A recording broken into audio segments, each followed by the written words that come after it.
di dalam kitab Fadailul Khamsah min Sihahi Sittah juz 2 halaman 261. Jadi pernah diriwayatkan, Pak, datanglah 3 orang pendeta Yahudi menghadap kepada Khalifah Umar bin Khattab radhiyallahu anhu. Apa kata 3 pendeta Yahudi ini? Wahai Amirul Mukminin, kami bertiga datang ingin bertanya kepadamu beberapa hal. Apabila engkau bisa menjawab pertanyaan kami, maka kami bertiga masuk Islam. Tapi jika engkau tidak bisa menjawab, berarti Islam itu bukan agama yang benar dan Muhammad itu bukan seorang Rasul. Maka kata Umar bin Khattab, baik, silahkan Pak Pendeta, apa yang ingin kalian tanyakan? Maka kata salah satu di antara 3 pendeta ini, pertanyaan kami yang pertama, kapan pintu langit itu terkunci? Kemudian yang kedua, Umar, kapan pula masanya pintu langit itu terbuka? Kemudian yang ketiga, coba engkau sebutkan kuburan yang bisa berjalan bersama penghuninya.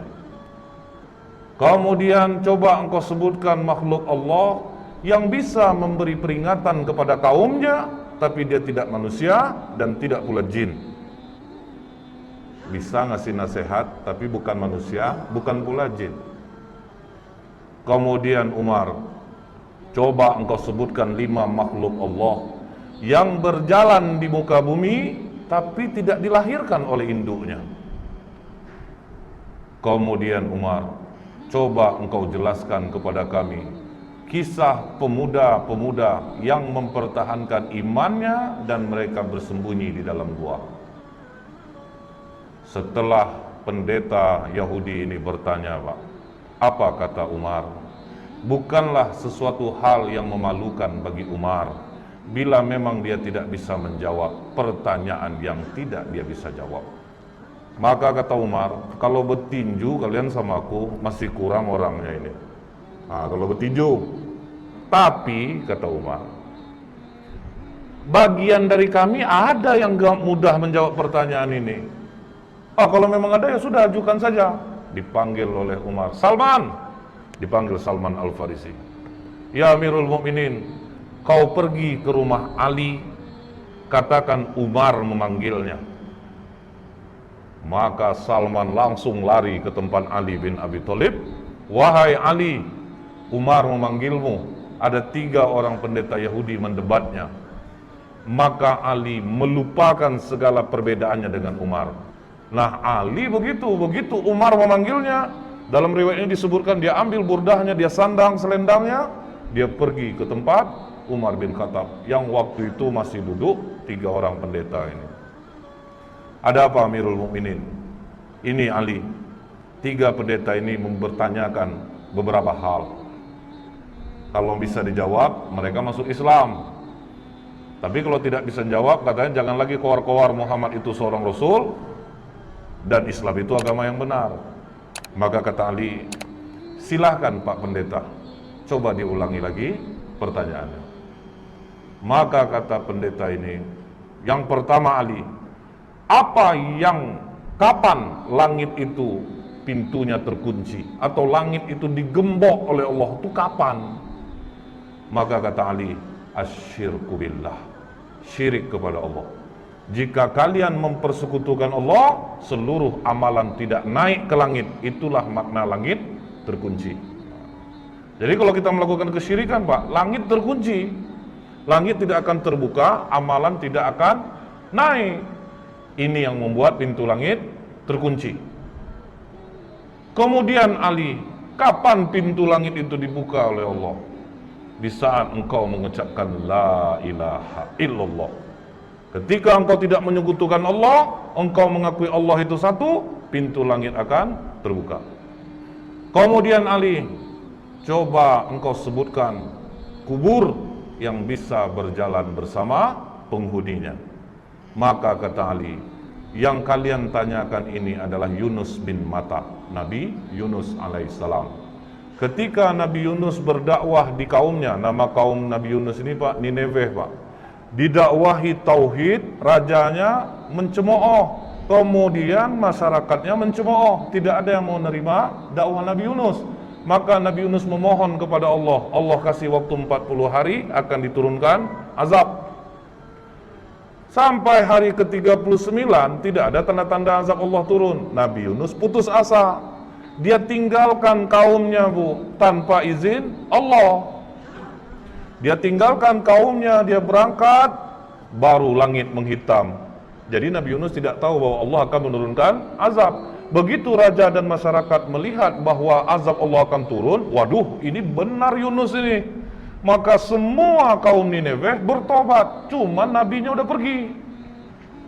Naik ke atas kapal, gelombang tinggi, ketakutan nakodanya, maka diundilah nama Nabi Yunus keluar berkali-kali. Maka dicampakkanlah Nabi Yunus ke dalam laut, dimakan oleh ikan, terkubur dalam perut ikan, dibawa jalan ke 7 samudra selama 40 hari. Itulah kubur yang berjalan bersama penghuninya. Karena Allah katakan dalam surah As-Saffat 143, "Falaula annahu kana minal musabbihin." Maka sekiranya Nabi Yunus tidak termasuk orang yang banyak berzikir, bertasbih kepada Allah, jadi dalam perut ikan itu menyesal Nabi Yunus. Dia zikir, la ilaha illa anta subhanaka inni kuntu minaz zalimin. Mual perut ikan itu dibuatnya Pak.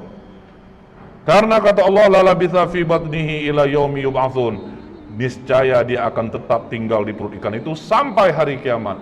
Jadi kalau sempatlah Nabi Yunus tidak banyak mohon ampun kepada Allah, ikan itu akan tetap mengubur Nabi Yunus di dalam perutnya. Terkaget pendeta ini, waduh ini cerdas satu ini nih. Dapat dia menjawab pertanyaan pendeta. Jadi kubur yang jalan bersama penghuninya, Nabi Yunus berada dalam perut ikan dan dibawa 40 hari ke 7 samudra, baru dimuntahkan. Baik Ali, kau benar. Kemudian Ali, coba engkau sebutkan makhluk Allah yang bisa memberi nasihat kepada kaumnya, tetapi dia bukan manusia dan bukan pula jin. Maka kata Ali, ketika Nabi Sulaiman dan bala tentaranya sampai di lembah semut, hatta idza atau ala wadin namli, qalat namlatu ya ayyuhan nablu dukhulu masakinakum. Jadi ada seekor semut Pak, dia komandoi kawan-kawannya. Wahai para semut, masuklah kalian ke dalam sarang-sarang kalian. Karena la yahtimannakum Sulaimanu wa junuduh, nanti kalian akan terinjak oleh Sulaiman dan bala tentaranya. Nah, inilah makhluk Allah yang bisa memberi nasihat kepada kaumnya, tetapi dia bukan manusia dan bukan pula jin. Wah, terjawab lagi.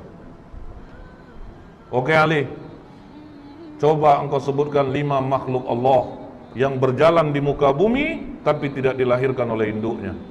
Maka kata Ali, Adam alaihissalam, Siti Hawa, onta Nabi Soleh itu keluar dari batu Pak, tidak dilahirkan oleh induknya. Kemudian tongkat Nabi Musa yang berubah menjadi ular, ular itu juga tidak dilahirkan oleh induknya. Kemudian kambing pengganti leher Nabi Ismail, itu pun tidak dilahirkan oleh induknya. Akhirnya 2 di antara 3 pendeta ini langsung menyatakan asyhadu alla ilaha illallah wa asyhadu anna Muhammadar Rasulullah. Oh tunggu, kata satu pendeta lagi. 2 kawanku mungkin sudah terpengaruh oleh jawabanmu Ali, tapi masih ada satu lagi yang belum terjawab. Coba engkau ceritakan kisah pemuda yang bersembunyi dalam gua untuk mempertahankan imannya. Baik, akan aku terangkan seperti apa yang ada dalam Al-Quran, kata Ali. Kalau dari Al-Quran kami sudah dengar Ali, kami ingin engkau detail menerangkannya seperti apa yang disampaikan Rasulullah kepadamu. Maka kata Ali, kalau begitu benarkan duduk kalian. Malah ditantang Pak. Jadi dia ingin mengungkap Ali itu ceritanya itu yang detail. Maka kata Ali, silahkan, dari mana kalian ingin menanyakan? Baik Ali, di mana peristiwa itu terjadi? Maka kata Ali, di kota Apesus atau Tarses Pak, antara Turki, Yordan. Kemudian silahkan lanjutkan Ali. Jadi dulunya, kata Ali, kota Efesus ini dikuasai oleh raja yang sangat baik. Ketika raja ini meninggal, Raja Dikianius yang menguasai Roma mendengar bahwa Raja Efesus ini meninggal, maka mereka pun menyerang kota Efesus dan mereka kuasai. Kemudian kata Ali, Dikianius membangun istana besar. Tunggu dulu Ali, kata pendeta ini. Berapa panjang dan lebar istana yang dibangun oleh Dikianius? Maka kata Ali, panjang 1 farsah, lebar 1 farsah. 1 farsah itu sekitar 8 kilometer. Baik Ali, teruskan.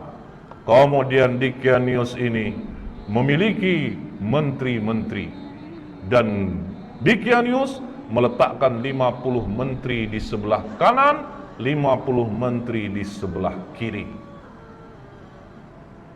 Dan Dikianius mempunyai 6 penasehat, pemuda-pemuda cerdas di belakangnya. 3 di kanan, 3 di kiri. Oke Ali, siapa nama ke-6 pemuda itu? Maka dijawab oleh Tamlika, Miksalmina, Mikasdimina, Martelius, Kalitius, Sidamius. Jadi inilah 6 pemuda yang menjadi cikal bakal Ashabul Kahfi. Tapi waktu itu masih 6. Nah, ini Pak, waktu itu hanya masih 6. Ini pemuda-pemuda cerdas, andalan Dikianius. Jadi kalau 50 menteri sudah rapat, tetap nanti keputusan akhir kepada 6 pemuda ini. Nah kemudian Pak, ditanya oleh pendeta ini, seluas itu istana yang dibangun oleh Dikianius Ali. Bagaimana dia cara mengharumkan istananya? Maka kata Ali, setiap pagi ada yang membawa parfum di dalam ember besar. Kemudian ada satu yang membawa seekor burung. Ketika burung ini diberi isyarat, maka burung ini mencemplungkan kedua sayapnya dan mengibaskannya ke seluruh ruangan istana. Canggih orang dulu rupanya Pak. Setelah itu, kata Ali, ketika Dikianius 30 tahun berkuasa, tidak pernah sakit, disitulah dia bertanya kepada para menterinya, kalian pernah enggak nengok aku sakit, demam, beringus, lemah, letih? Tidak pernah Raja. Biasanya kalau yang enggak sakit-sakit ini siapa? Tuhan Raja. Bersediakah kalian menyembahku? Bersedia Raja. Pokoknya siapa yang mau menyembahku, aku berikan kehidupan yang baik. Pakaian dari sutra, kemewahan, kekayaan akan aku berikan. Begitu dikasih kekayaan, uang, fasilitas, masyarakat rela menyembah Dikianius. Mereka semua menyembah Dikianius. Tapi Pak, 6 pemuda yang di belakang Dikianius akhirnya rapat di rumah Tamlika. Dikianius mengaku dirinya Tuhan. Disuruhnya orang menyembah, orang pun menyembahnya. Sementara kalau dia Tuhan, kenapa harus kita yang memutuskan setiap permasalahan? Jadi menurutmu bagaimana Tamlika? Dia bukan Tuhan. Justru kita harus berpikir, langit tanpa tiang kok bisa tegak? Pasti ada yang menciptakannya. Hujan turun, bintang bercahaya. Dikianius saja dia masih merasa takut, dia juga tidur, dia juga lapar. Masa Tuhan punya kekurangan seperti itu? Jadi apa keputusanmu Tamlika? Kalian rela enggak tinggalkan kekayaan, jabatan, fasilitas ini? Kita lari dari sini. Kalau kita melawan tidak mungkin bisa. Kita lari dari sini untuk mencari Tuhannya langit dan bumi ini. Apakah kalian rela untuk miskin bersamaku? Kalian tinggalkan jabatan, kesenangan kalian, fasilitas ini? Kami rela Tamlika. Itu makanya dikatakan, siapa yang menghafal 10 ayat awal suratul Kahfi, maka dia akan terbebas dari godaan Dajjal. Karena apa Pak? Ini mengingatkan kita, waduh, ini pemuda-pemuda kaya, cerdas, rela kehilangan harta, jabatan untuk tauhid. Berani mereka tinggalkan. Akhirnya mereka pun pergi berenam, diam-diam, dan semua harta ditinggalkan. Mereka sempat menjual kurma, Pak. Kurma itu dijual sebanyak 3 dirham. Uang 3 dirham ini dibawalah lari. Cukup jauh mereka berjalan, sampailah mereka berjumpa dengan seorang pengembala yang memiliki seekor anjing. Maka kata pendeta ini, siapa nama anjing itu? Maka dijawab Ali, namanya Kitmir. Kemudian, apa kata pengembala ini? Tuan-tuan, dari wajah tuan-tuan, aku yakin tuan-tuan ini bukan orang miskin. Pasti dari bangsawan. Jadi karena apa? Orang-orang senang ini, kelihatan dia dari wajahnya. Kemudian, betul kata Tamlika, kami ini 6 penasehat Dikianius. Dia mengaku dirinya Tuhan, dan kami tidak mengaku itu. Makanya kami meninggalkan kerajaan. Kami tinggalkan semua pangkat jabatan kami. Karena tidak pernah kami berjalan seperti ini. Lihat, kaki pun sudah luka-luka, Pak. Orang manja jalan berkilo-kilo, habis kaki luka. Apa kata pengembala ini? Tenang tuan-tuan, aku mengetahui tempat persembunyian yang baik. Izinkan aku beserta kalian. Makanya jadi 7 dengan pengembala ini. Dikembalikannya lah gembalaan dia kepada tuannya, maka dia dan anjingnya ikutlah pemuda-pemuda kepercayaan raja tadi. Kemana mereka dibawa Ali? Dijawab oleh Ali, ke Bukit Nablus yang di bawahnya ada gua yang namanya Khemar. Maka begitu mereka mau masuk gua tersebut, sempat mereka mandi di mulut gua. Jadi mulut gua itu ada air terjunnya, Pak. Jadi memang susah untuk diketahui orang. Sempat mereka mandi, masuk ke dalam. Duduk, golek sana, golek sini, golek sana, sampai terang hari. Hari sudah pagi. Kita lapar. Siapa yang akan mencari makanan? Makanan hanya ada di tempat kerajaan. Berarti sangat jauh kita pergi berjalan ini. Siapa yang mau pergi? Karena Tamlika ketua rombongan. Biar aku yang ke sana. Hati-hati Tamlika, jangan sampai engkau tertangkap Dikianius. Begitu Tamlika keluar dari mulut gua, sudah mulai terkejut ya, Pak, karena air terjunnya sudah tidak ada.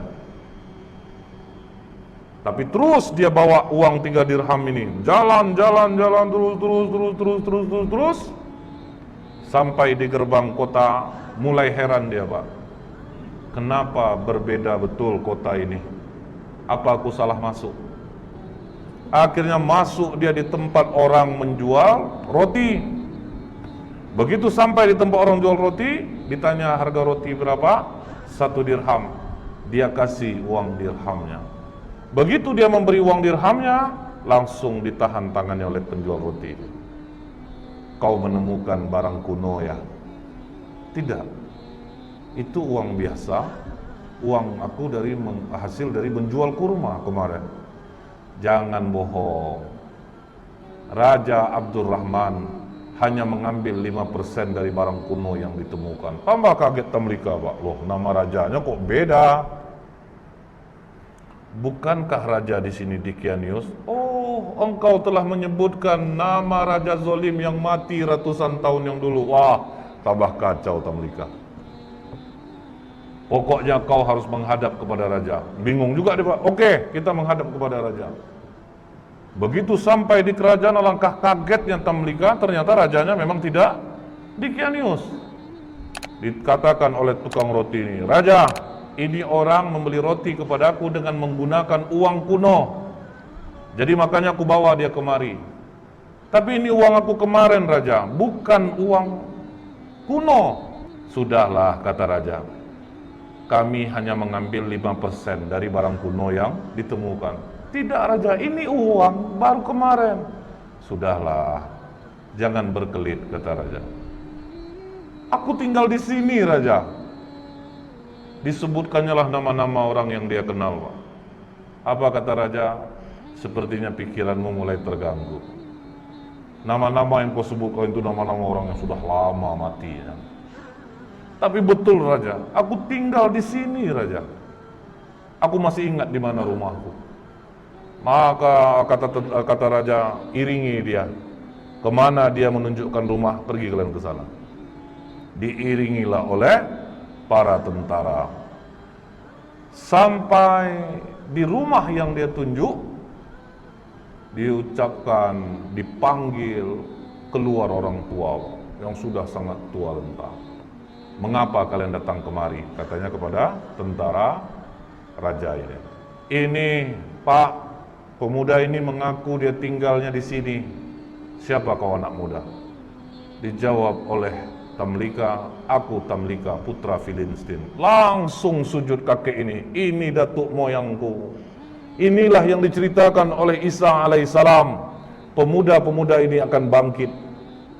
Mereka mendiami gua, makanya di kitab Injil ada ayat tentang Ashabul Kahfi, seven sleeper. Jadi ada apa?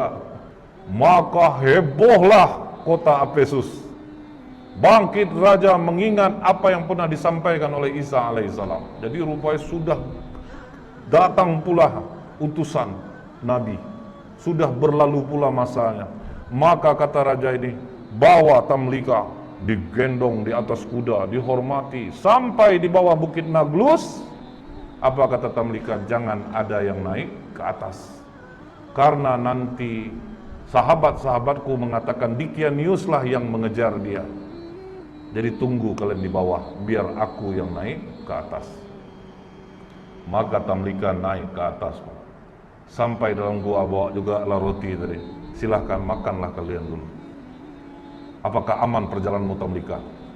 Bukan aman lagi, malah aku bingung dan terkejut. Tahukah kalian sudah berapa lama kita di sini? Makanya ada dialog itu Pak dalam surat Al-Kahfi. Fadarabna ala adhanihim fil kahfi sinina adada. Maka kami tutup telinga mereka dalam gua itu selama beberapa tahun. Kemudian kami bangunkan mereka agar kami mengetahui manakah di antara kedua golongan itu yang lebih tepat dalam menghitung dan berapa lamanya mereka tinggal di dalam. Jadi mereka mengatakan ada yang setengah hari, ada yang 1 hari. Maka kata Tamlika, tidak. Kita berdiam di sini sudah lebih daripada 309 tahun. Mendengar itu, benarkah Tamlika? Iya, raja sudah berganti. Seorang nabi sudah diutus dan sudah berlalu. Mereka sekarang menunggu kita di bawah. Mari kita turun. Maka apa kata 5 orang kawannya lagi? Jangan Tamlika. Kita sudah melihat kebesaran Allah melindungi kita selama 300 tahun. Seolah-olah kita baru saja semalam. Kita sudah diselamatkan Allah, kita bangun dan akhirnya kita tahu tentang keajaiban Allah. Kita mohonkan kepada Allah untuk menutup pintu gua ini dari pandangan manusia, dan kita mohon kepada Allah untuk mengambil kita. Karena apabila kita turun Tamlika, mereka nanti akan mengkultuskan kita. Mereka akan mendewakan kita. Sudah, kita jangan ada yang turun. Akhirnya pintu gua itu ditutup dari pandangan manusia. Mereka pun tidak ada jelas riwayat mereka diambil Allah atau ada kuburannya pun tidak ada. Karena mereka meminta kepada Allah, ambil kami, tutup gua ini dari penglihatan manusia. Seminggu raja berkeliling mencari Pak, tidak ditemukan gua itu pada awalnya. Kalau sekarang sudah.